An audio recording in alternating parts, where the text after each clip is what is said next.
I'm joined here by my colleagues, Omkar Kadu, the Assistant Curator Conservation at the CSMVS, with Nikhil Ramesh, who's sitting in the center, Conservator, and Nidhi Shah. She is the projects coordinator and has been looking at the various projects that we've been doing over the years. Ladies and gentlemen, we're going to talk about the conservation and the care of the collections of the India and the World exhibition. There are more than 200 objects on display here, and these objects have come from different institutions, so it becomes our responsibility to ensure that they are kept safely until the end of the exhibition, and then they're packed and sent back to their respective institutions, where they will be ready for the next exhibition, hopefully in the future.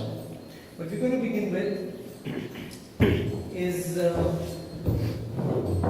the inauguration of the exhibition that was held sometime in November. In November, this exhibition goes to Delhi, and it started when? Of November, yeah.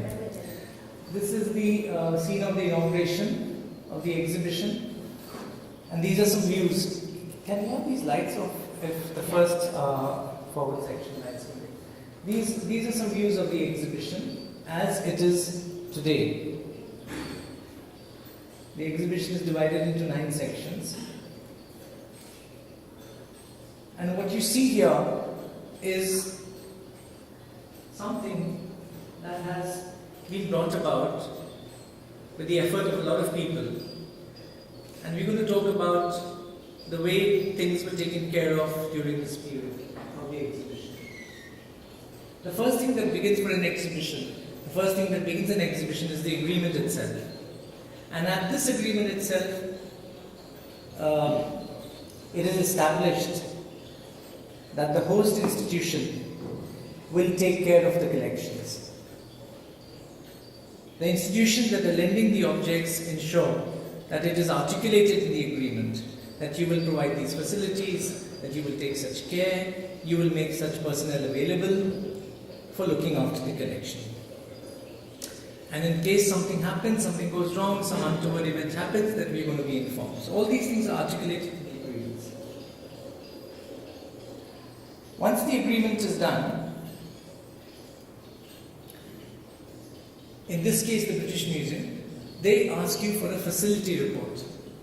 So before you even think of sending your objects into some other institution, you ensure that in this facilities report it is mentioned little details like what are your walls composed of, what is the flooring, is there any other construction happening at the site at the same time, what is the response time of the fire brigade from your institution, what is the response time of the police, what are the materials available for display showcases, how many security personnel do you have.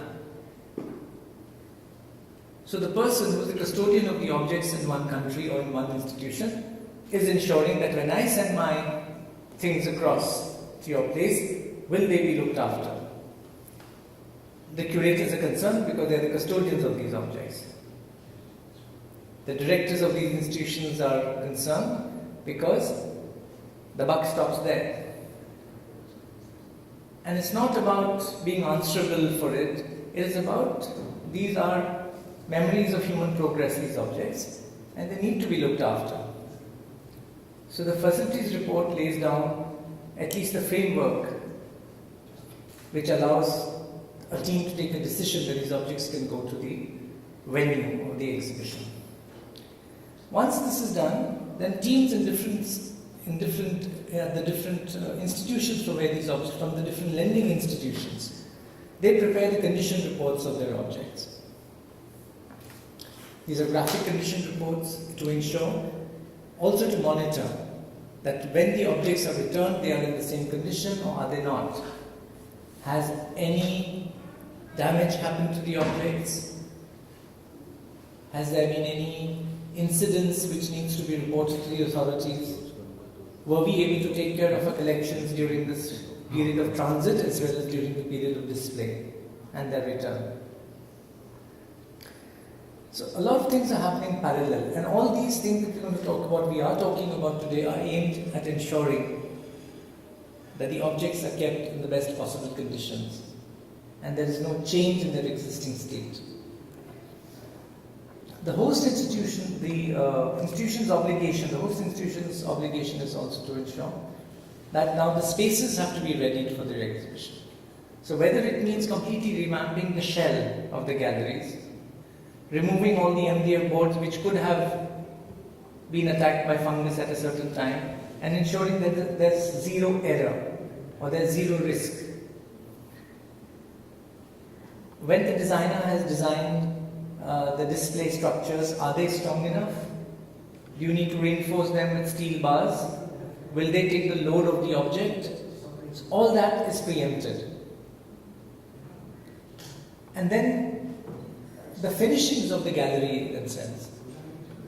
What are the paints used? There is a certain type. It's not that you can bring in any material and create a gallery for an exhibition or an exhibition which needs to conform to certain standards. Is a paint of a particular type? Once the paint has been applied, has it been allowed to off-gas for so many days? What is the wood that you're using? Is that wood is it been treated for insects? Against attack of insects? Is it a plywood? Are there phenol vapors coming out of it? What is the glass that is being used? Are you using normal glass? Or are you using toughened glass? Or are you using laminated glass? So all these things are ascertained.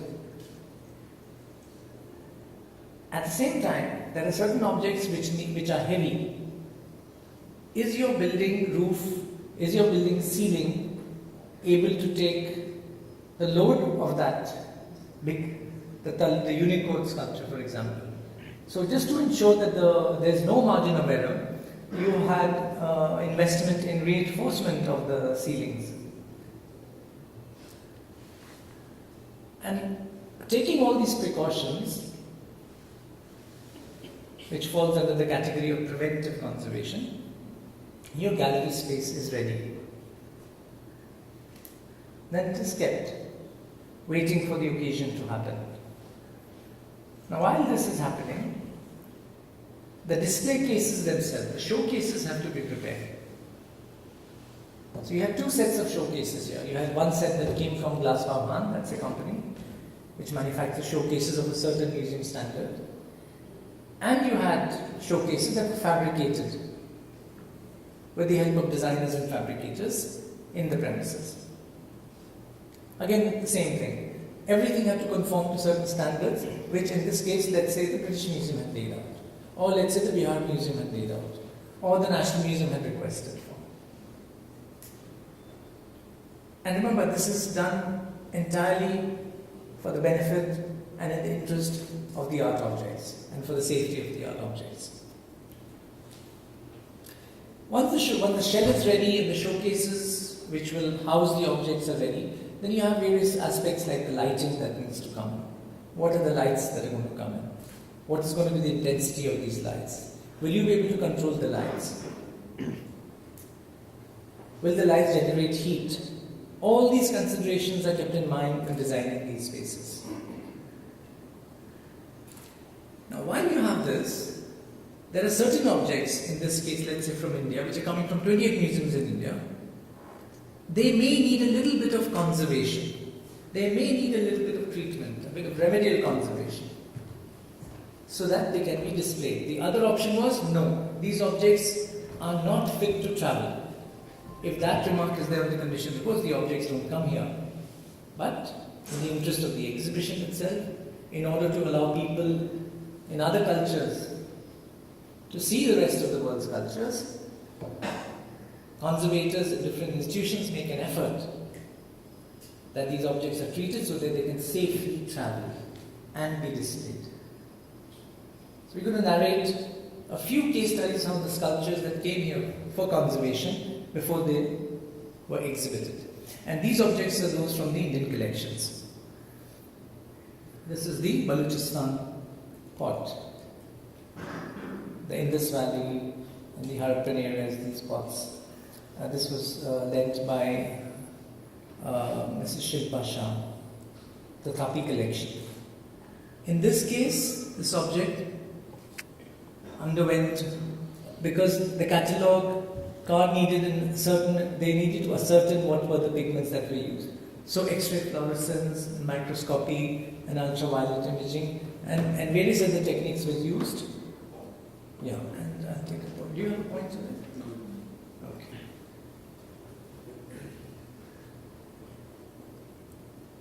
To ascertain what was the material of the pigments. And then, while this was happening, you also took this as an opportunity to also interact with the other students and people who would later on become conservators. The beautiful Mauryan capital, which came from the Bihar Museum. So this had a lot of, structurally it was good, it was safe, it was stable. And you had all these paint stains and splashes over the years, and there was a lot of grime and grease on top of this, and certain sections which were not visible to the naked eye. So this was, the surface cleaning was done to ensure that it is ready for display. The iconic Ashokan edict from Nalasopara. This again had layers of grime on it. At the same time, the metal clamp that was put at the time when it was excavated, it was a wise decision to put it because there's a crack running through this piece. It was rusting.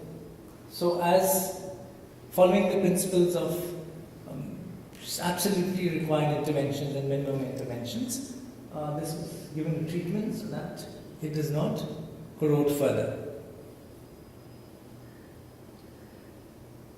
The torso, again from the Bihar Museum, the torso from Lohanipur. Now this torso was a deep brown, a very, very deep brown color from about 2-3 layers of coatings that were put on it over the years. If you see this edge, you see the difference between the cleaned area and the uncleaned area. How far do you go was decided by, on the pedestal, this is the margin, and this was under the pedestal. So over the last hundreds of years, this had not been exposed, or it had not been varnished, so as to speak. So this was the reference level to which you could clean it, and then the surface layers were taken out. This is one such level. It was taken out in layers. Yes, Nikhil? Yeah? And it was stopped before you arrived at that layer. It's not that you had to expose it exactly as it was in the original, but you could leave a few layers. It was good enough to remove the dark browns and allow it to be seen in this aspect. The bronze sculptures, the Sthanak Narsimha, a rare sculpture. Usually Narsimha is shown with Hiranyakashipu on his knees, on his thighs. Here he is standing. And this had a lot of greenish, whitish deposits which were removed to a certain level. Again, it does not mean you remove all the greens, because some of these things are benign and they are not harmful to the object, so you let them be as they are. And eventually, this was treated and put on display. And you can see today, you can see all these objects in the exhibition today. And stands majestic.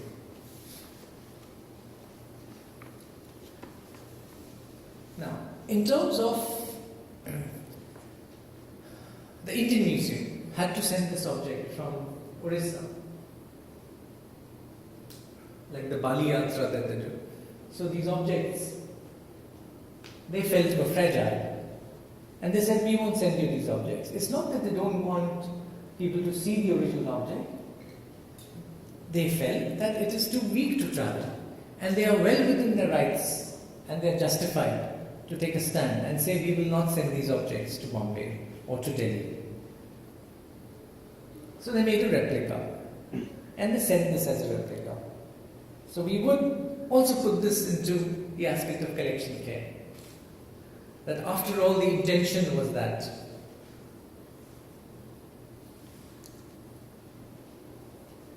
the textiles, the mounting of the textiles. These are the 13th century textiles from Gujarat that were found in Fustat in Egypt. And some of them were extremely fragile, and they had to be given a protective lining at the back. And then they also had to be mounted in a certain manner on de-starched, undyed, pure cotton fabric. And eventually to be put to display. How do you roll the textile from the Tapi collection so that its strain does not cause any further tear on the object? And then put up for display.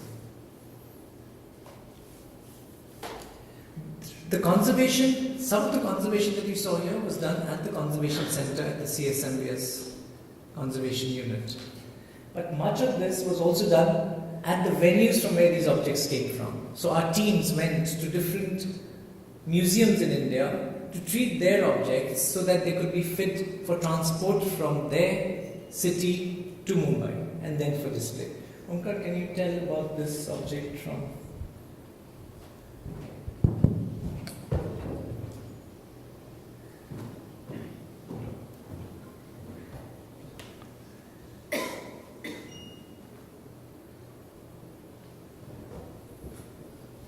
So, this object is from 17th century, tabernacle and monstrance or pelican altarpiece. It is made up of wood and silver plate. So, if you see, so can we go back to Tapi? Yeah. See, here is this object. It's a bird pelican, and it is in 11 parts. The body of bird is one. Two wings, left and right, are separate parts, hinged together with the body, with iron hinges. Then tail is hinged with brass hinges. These two babies again can be separated into two bodies and two wings, so 6 pieces, and the globe is 11 pieces.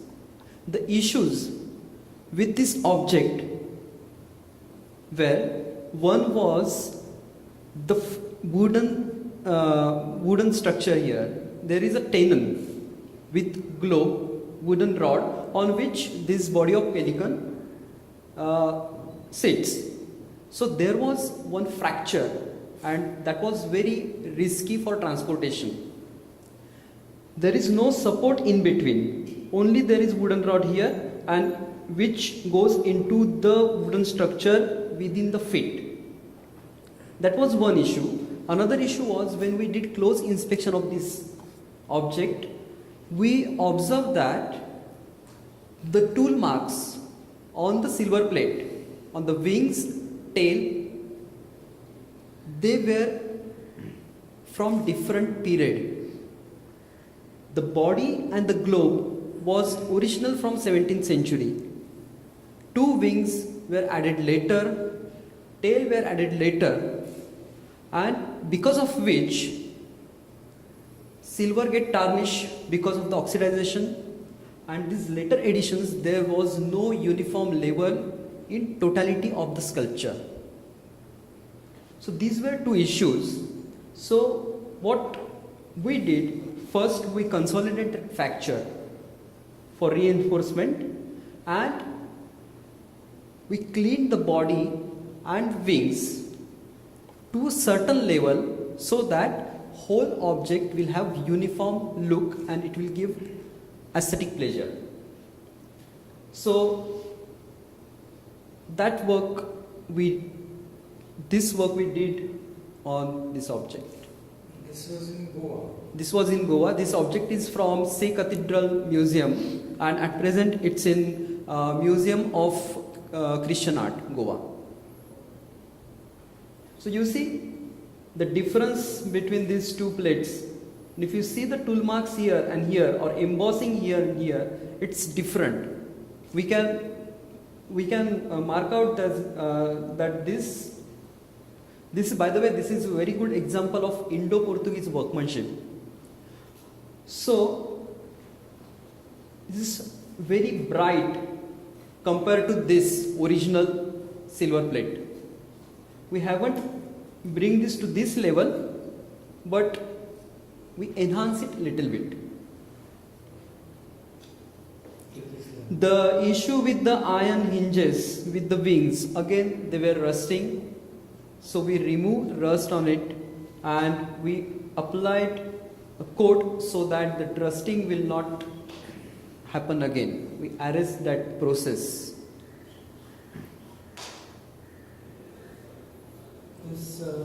This metal object, this is the armor attributed to Emperor Akbar. And the padding in the armor is unusual. You usually don't find so much padding in armor. Here there was some padding, but it was in an extremely degraded state. And Prajakta Jadhav and her team, they took care of this. They painstakingly put all the fabric together, the cotton that had, had separated into clumps, the silk that had become brittle and had pulverized. All that was put in place so that the object could be shown with its historical element there in place. It was easier to have said, we'll do it later, but they decided, no, let's do it at this time. Painstakingly, she and a team of Salamat Bhai, Khanji, they put this together. This is an ivory piece, also an interesting case study, and I'll ask Nikhil to enumerate upon this in a little bit of detail. Okay, so it's a very important piece. It's polychrome ivory. It's from Madurai, and it's from the 17th century when the Vijayanagara Empire was ruling that part of India. And as you can see, Tirumala Nayaka wasn't in very good shape, completely defaced.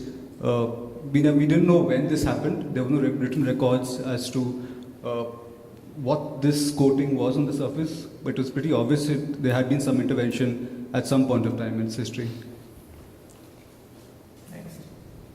So, again, two reasons things. One, it was an ivory piece, polychrome, so you had pigments as well on it, and you had gilding. So this was an extremely challenging object in the sense, how does one approach it in terms of its treatment? We knew we had to remove what we could.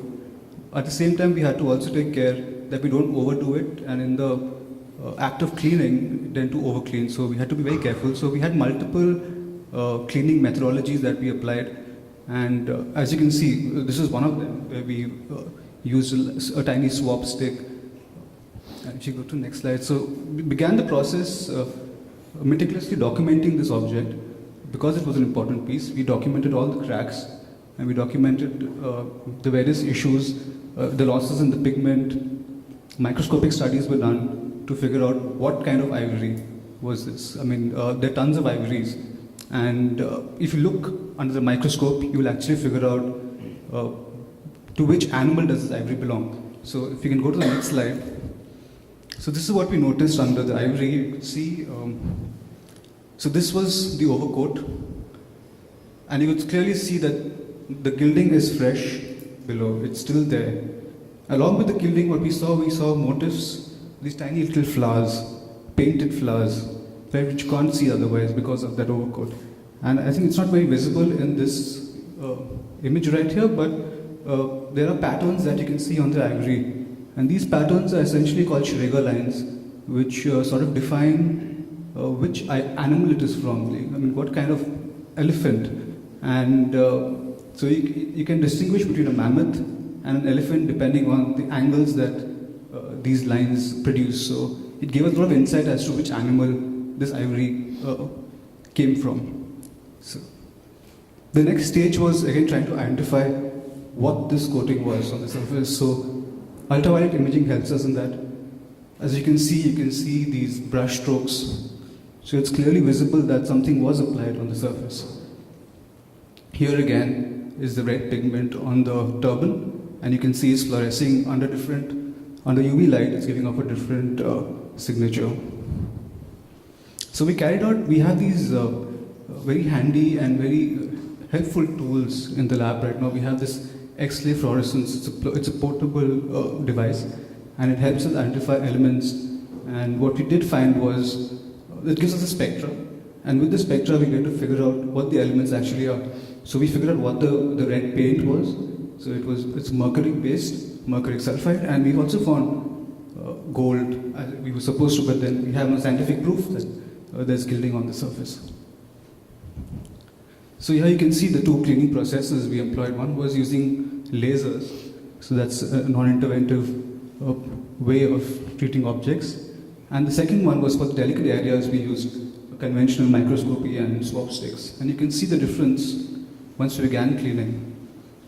So you can see the amount. This was done with the help of lasers. It was good that this time there was a combination of using lasers as well as conventional cleaning. So we also sort of set precedents as to challenging conventional cleaning methodologies with new methodologies of cleaning. So, very important actually, the eyes. Now if you look closely, the pigments are not complete. There's a loss in the pigments. So how does one go about cleaning this? So we have to be very careful because it's very tiny. If you see it's scaled, I mean, yeah, you can't really see the scale here, but it's really microscopic. So this object is just this big. Huh? Yeah, it's about 24 centimeters. So you can imagine how the scale of the eye is. So again, under microscope, the object was clean, the tiny swab, working from the outer side inwards. So in the areas where there was no pigment left, we just left the overcoat that was there. So the final product, it's actually a combination of the pigment and the overcoat that's there. We left it behind intentionally so that it gives the completeness of an eye. If you didn't do that, you'd have seen half an eye, So again, there was care taken to do this. I mean, it took quite a while to do this. Yeah. Now another thing that we did was we had a little doubt about this area at the feet. We did a little X-ray imaging, and we found a little piece of dowel that was there in both the feet. So we realized that there was an intervention done. Yes, the object had a dowel, but it was stable, right? So we removed this. This was a waxy filling. So we removed that, and what you could see was the wooden dowel that was there inside. So we began the process of filling this space up. So we filled it with a similar material, right? And all these materials are reversible. The entire process that's performed is reversible, right? It was shaped and it was retouched so that it looks close to what it's supposed to look like. And here you go. This is what Tirumala looks like right now. So I think we've done pretty well in achieving, which is a visual improvement in the object. But this was a little tricky because the laser that was used, which is called an Nd:YAG laser, the packets of wavelength 1064 nanometers. What that does is it ablates away the surface layers. Now the challenge here was that there's a lot of the eyes that you showed earlier. There's a lot of black lines on it. That means carbon has been used to make the design.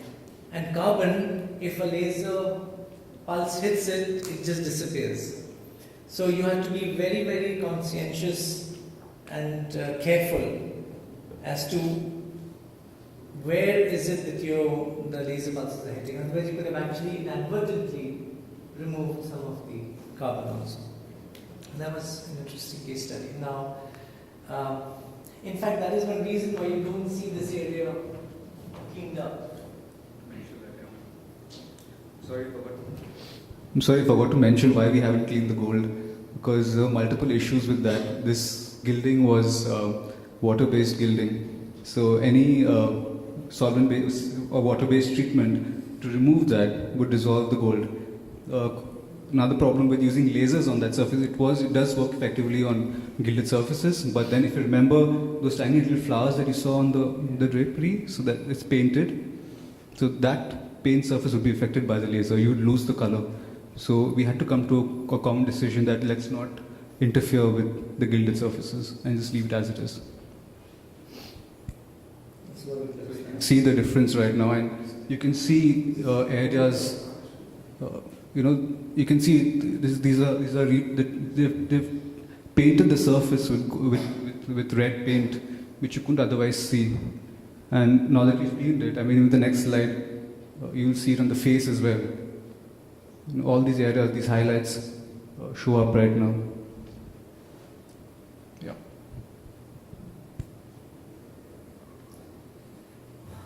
To the ROE, this again is a very important piece in the CSMVS Museum collection. This was in the stores for many years, and Mrs. Manisha Dene, who's the Assistant Director Galleries, and Mr. Mukherjee, Sabyasachi Mukherjee, Director General of the CSMVS, they decided that, let us bring it out and show it to the public. And this was in an extremely fragile state. Perhaps Nidhi could talk about this object as a case study. Thank you. So, as he already mentioned, this 350-year-old gum tempera on painting on cloth was in a very, very fragile condition. It's a mid-17th century painting from Golconda, and it belongs to the Sir Akbar Hydari collection. And now, of course, in the possession of the museum.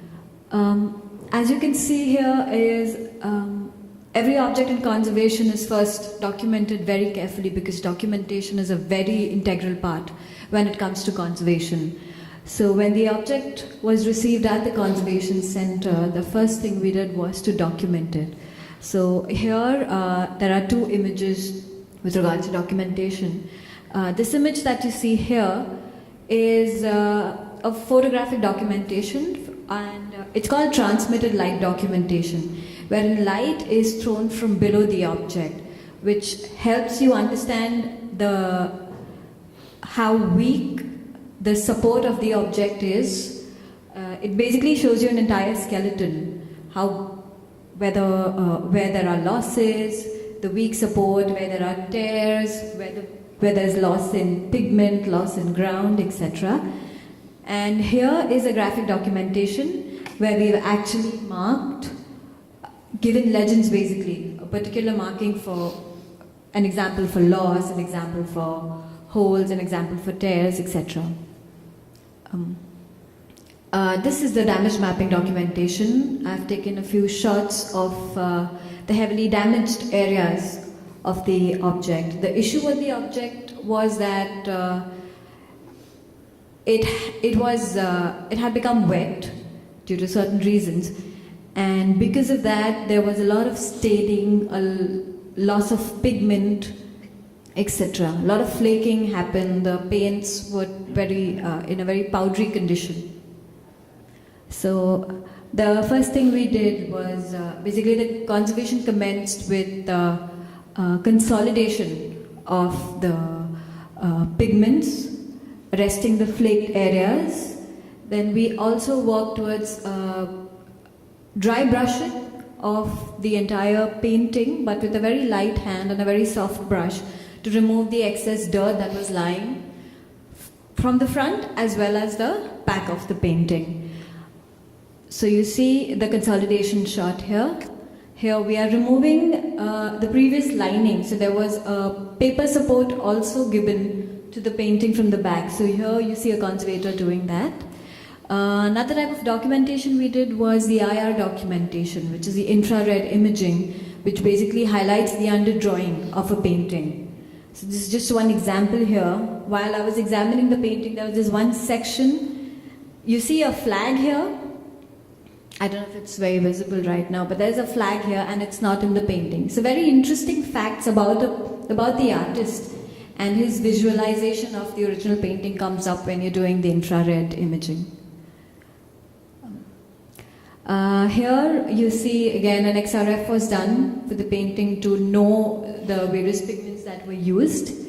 And lastly, the painting was relined. So the previous lining was removed, and with the team of the entire conservation team, because the painting is so huge, we had a good number of people helping me line this particular painting. So the painting was finally lined to give to be a strong support for the original cloth, and then it was framed and put on display. So while that was happening, we also did a line drawing of the entire painting. Here I have just highlighted 2 sections. So this is basically the entire line drawing, it was created on Photoshop. And the section that you see here highlights the areas where the pigments were in a very fragile state. So mainly the black pigment, the gold that was used, the brown that was used. These were the 3 pigments that were in a very, very bad condition.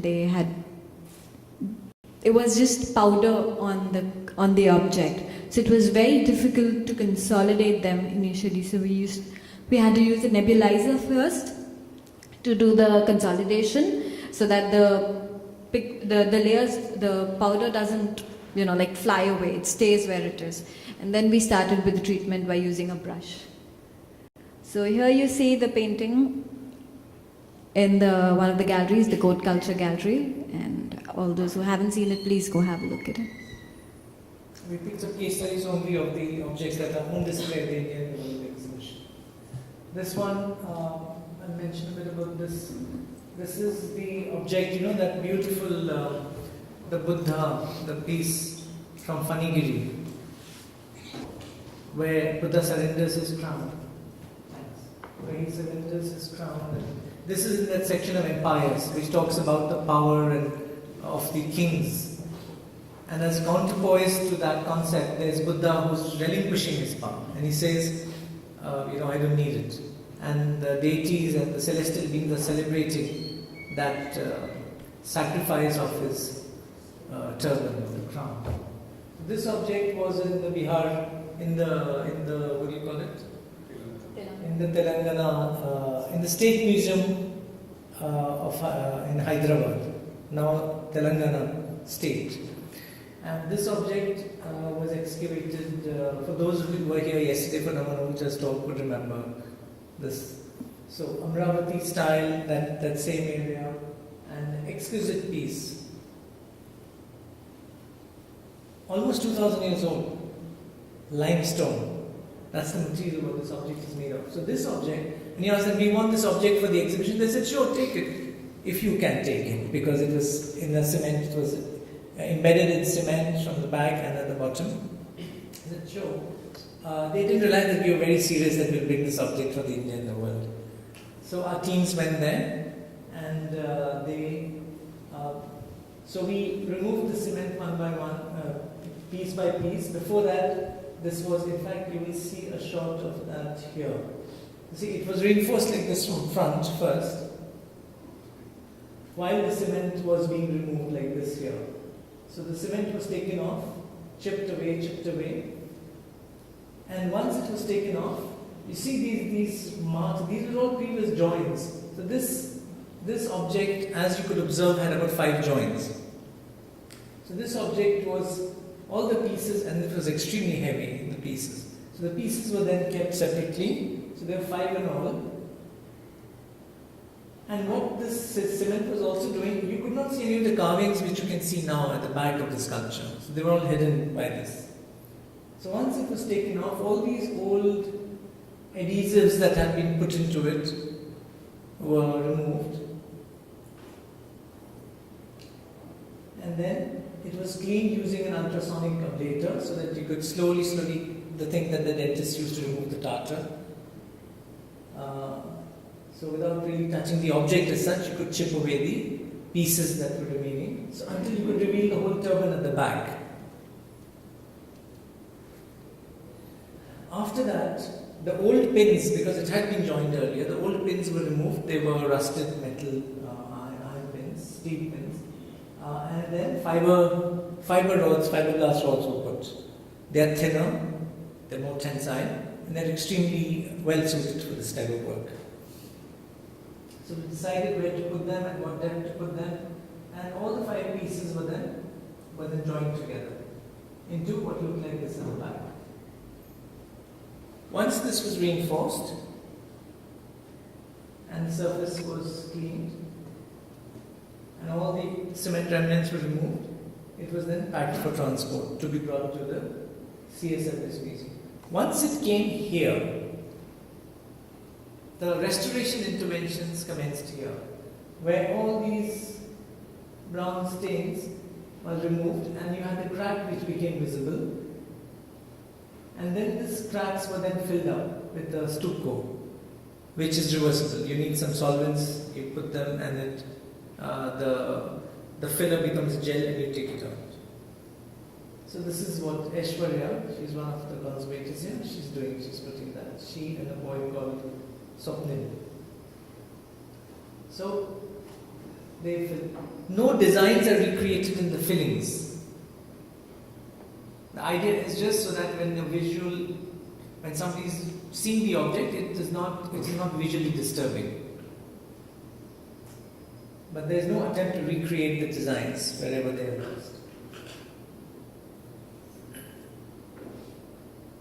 In terms of the paper that was stolen, in terms of the paper materials, this is Namina, and she's working on the consolidation of all the paintings that the works on paper, the paintings on paper, especially the miniature paintings that went on display. And there were certain areas where the paintings needed consolidation. So she used a particular material which is compatible with the very, very thin layers of paint, and she consolidated all the pieces painstakingly, slowly, until the painting was fit for display. And then the mounting. This time the mounting of the paintings also happened at the Conservation Center.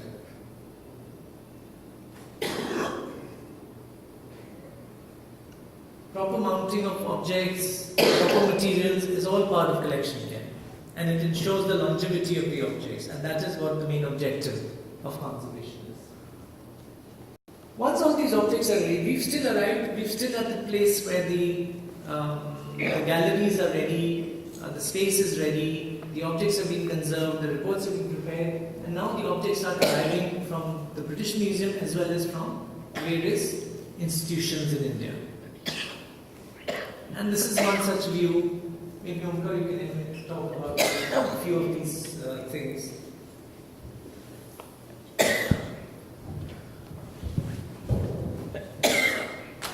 So our strategy was to bring in Indian objects from other institute first, and then there was a slot for British museums. So this object. If you see the exhibition, there is a contemporary art piece by artist Tallur. It's Unicode. It's concrete ball, which is covering Nataraja. So it's metal and concrete. The weight is 800 kg. To move such type of objects, it's always better to move them with the crate and not without the crate. The challenge was the size or dimension of the crate was so huge that it was not possible to come in any of the doors. So what we did, we dismantled. You see the glass loops here. So we dismantle some of them, we create a space, and through crane we lift this crate and we put it on the veranda in second floor. Again, it was not possible that this sculpture will go through the door. So in the veranda we uncrate it and then move only the object. Next. Yeah, this is very good example.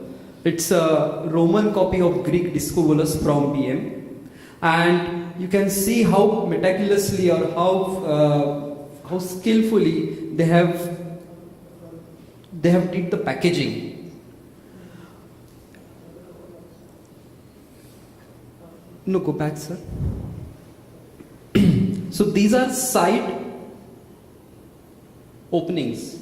Then there is front opening which is not there. There is back opening here. There is upper lid. upper lid holds all four sides. Now, first, this sequence is very important, as we follow the protocols we follow with conservation, like you do the documentation, then you do historic studies, then technical analysis, and then you do the actual conservation work. So the sequence is very important. Here the sequence was, we remove the lead first, then remove the front, and then back. So next. Okay, back. So we'll see that sequence in after slides, but then again we put the lead back, because you see the intermediate supports here. There are two types of supports. One at the base. This support is holding the sculpture firmly, but these intermediate supports are in two parts. You see the line here? So one plank is come up from front and one plank came out from the back side. But again, next, you see here they have kept a gap so that the function of these intermediate supports are only to stabilize the object. Next.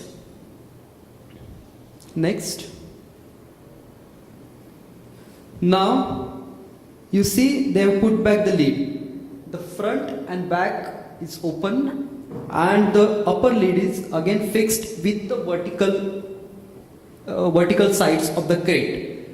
It is necessary because otherwise these side walls can move. So make it stable. They have fixed the upper lid again, and now they are removing intermediate supports. So this is this guy is removing from front, and the team from Star, they are removing these intermediate supports from the back. He called him the guy. His name is Guy. He's not just the guy. So here in this image you can see now all the support are opened. Next. The next, now they again removed. So this upper lid was removed and fixed 3 times in whole sequence. So they removed this layer and side layers, and now the sculpture is ready to go to its pedestal.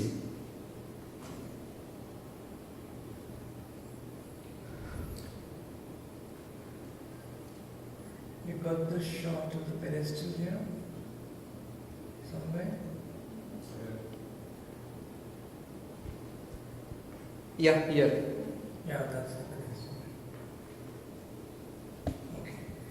And as now, this is one object which is being prepared for installing on the designated pedestal.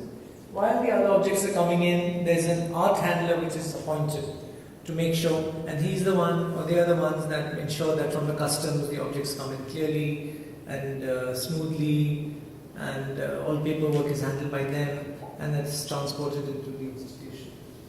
And we bring it here. And then, once the objects come in, after all they're coming from abroad, so they have to be inspected by the customs. And because you do not want these things to be opened at an airport, the custom authorities are requested, and they have been very cooperative, they were requested that these be inspected at the venue itself. And so this young gentleman here in the blue shirt is the customs inspector.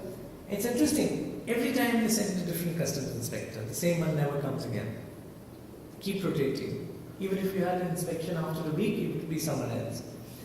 So, and then the curator, the couriers. So objects are accompanied to ensure that the object arrives safely, and in case there is any requirement, so a staff is always present. So the British Museum sends its couriers, and the objects come here.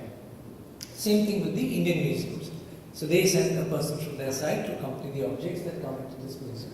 Once they are here, these objects are kept, and then they're opened out for inspection. the seals are checked, and here you do not argue. If they want that to be open, you open it. You don't, they check whatever they want to check, and they're well within their rights to do it. And we ensure that we carefully and slowly make sure that everything is in order.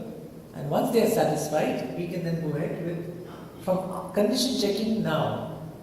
Once the condition checking was done when the objects left that institution, and now the condition checking is being done once they've arrived here to see on the way was there any inadvertent damage to the objects. Each and every object is checked one by one by one, and that condition is recorded. And then the objects are installed.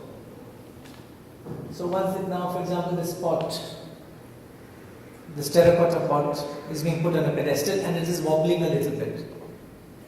So they put these little pom-poms on it to make sure it is stable. Just sometimes like a table moves and you put a bit of paper in it to hold it, to make it stable. Similarly, these little materials are brought in. So these are little things that add to collection care and to make sure that things don't get damaged. This sculpture, now you have you have the stands on which these sculptures are placed. In this case, you see the design of the stand. This goes all the way up to the head, and then there is a cushion there and it supports it there. So every object is individually thought about when you're planning the installation itself.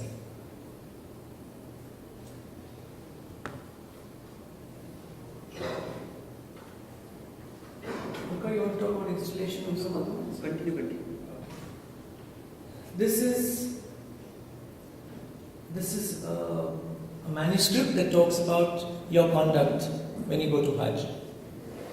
This is placed on a acrylic, you call it, it's like a Cradle. Yeah. You put it on this acrylic cradle which is shaped according to the angle at which you want that object to be exhibited. And then a little Japanese paper on the other side. You see that small pin, that entomological pin that's holding stacking all these objects in place as they're exhibited.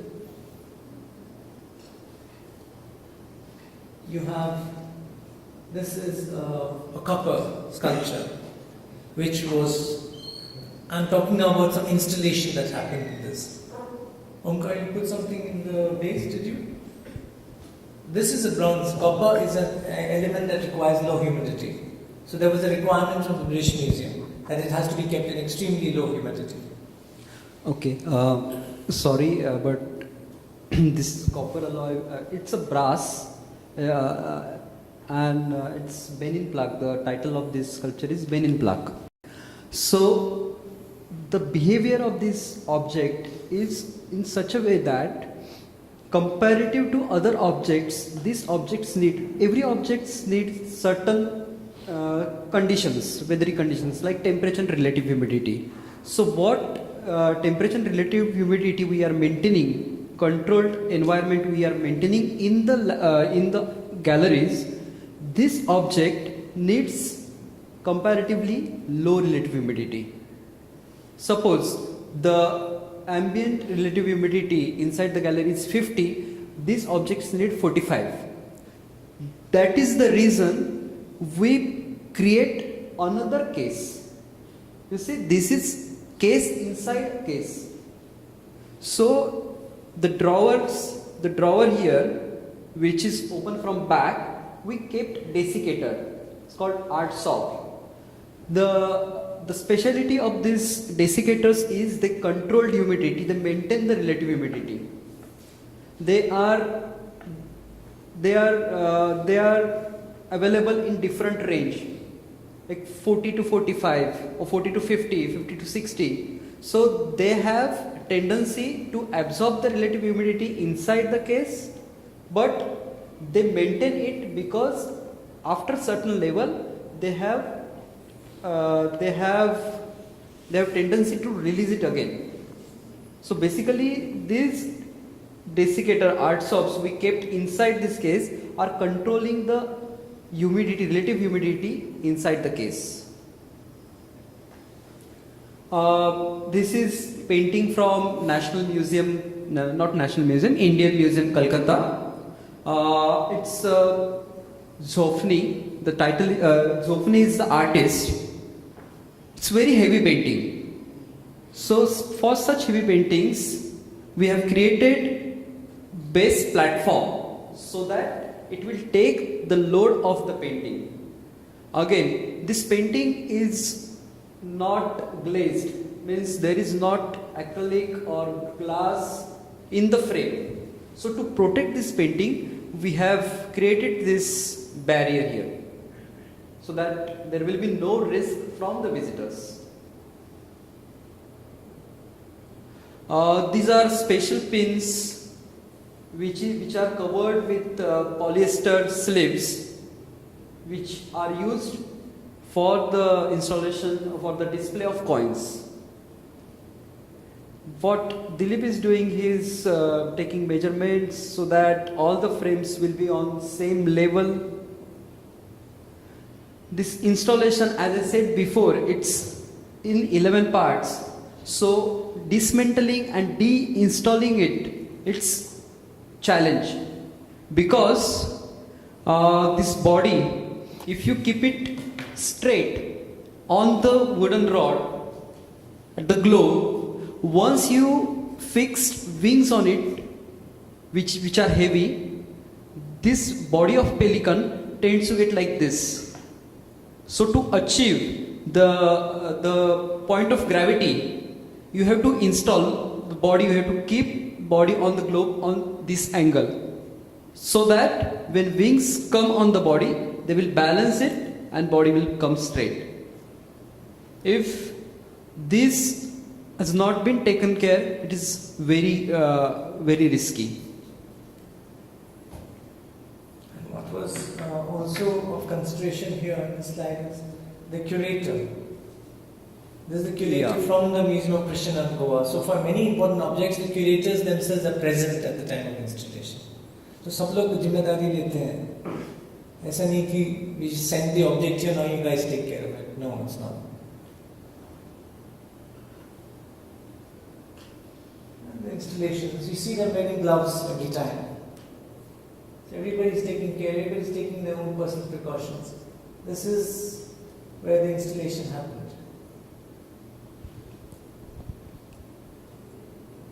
You want to tell something about the installation? No, continue. Okay. So this is where the object was then very carefully put on the pedestal so that it could be displayed. Why do you see a lot of people milling around? The fact is that only 1 or 2 or 3 are the people who take the decisions. And then they put it in place. You cannot have too many people taking decisions when something is happening. So as a rule in transparent handling, there's always one. Everybody may take a decision, but one person calls the shots. He's the one who speaks. And that's the way, very carefully using tools, materials, equipment. It was safely, took time, but it was safely put in place. The safety of the objects is of paramount importance. And once all the installation is done and the exhibition is on, you might put some barriers. Now we're looking at the visitors. So I don't know, but these barriers are not going to stop someone from going there. It's a psychological barrier. It's a Chinese object. So these psychological things, so to put these in place. And then the monitoring. Now that the remedial conservation installation is all complete, this is a continuous process. Even today, every day, this is happening. Nivedita is sitting here. They're checking that she's been responsible for monitoring the environment every day of these 3 months. So here on that slide is, so she's using the USB data loggers. These are USB sticks. They have a hydrometer in them. They measure the reading she set it for, how much have you set it for? 30 minutes or no? Every hour. Every hour. So every hour it's taking a reading, tuck, tuck, tuck, every hour. And at the end of the week or end of the day, she takes in the morning, she plugs it into a computer and your graph comes. आज temperatures, humidity इतनी ज़्यादा थी, आज इतना crowd आया, उसकी वजह से ये हुआ, this happened. So she gets a complete graph of temperature, relative humidity, and the dew point, where if it is risky that in case you reach dew point, condensation will take place. So she has to ensure that nothing reaches the dew point. And then that's she had graduated from the University of Baroda. Anna, her name is Anna. So she is using a manual psychrometer. So they are tallying the results from the manual analog instruments as well as the digital instruments, and they get the results. Here, Nidhi is checking the light that is incident on this painted paper object to ensure that the light levels are within 40 to 50 lux, so that any risk due to fading, any fading due to light is avoided. And then, so every little thing is taken care of. From where Swapnil is treating the constitution at the beginning when the remedial conservation happening, to because you found that the pages were turning, so you don't open the page out, you just simply put a mylar sleeve. You see this very lightly seen thing? Yeah, that's a mylar or a polyester strip that has been put so the pages of the Constitution of India do not turn over. And that, ladies and gentlemen, that is a duty. The Indian Constitution. You are aware that in the fundamental duties of the Indian Constitution, Article 51A, Section F, it says it is the fundamental duty of every citizen of India to value and preserve the rich heritage of our composite culture. And through conservation and collection care, this is exactly what we are trying to do as part of this India and the World exhibition. And we will continue to do this with the support of friends like the Tata Trusts. Thank you very much for having us as part of the Kalapana program and for participating in this exhibition also. And this, ladies and gentlemen, the exhibition, which is on like this, and you must remember that it's going to finish in 4 or 5 days. And once it finishes, whatever we've shown you from starting to finish is going to be repeated from finish to start. So condition reporting, and then you show dismantling of packed objects, you will pack the objects, do the condition report, it will go back to the courier, it will fly off. So everything in reverse now. The customs inspection again when packing it, and where it will land, they will do it. So the whole thing will repeat ulta iske baad, as it goes to Delhi and then to the UK. So thank you very much, ladies and gentlemen, for this opportunity to share our experiences. Thank you. Thank you.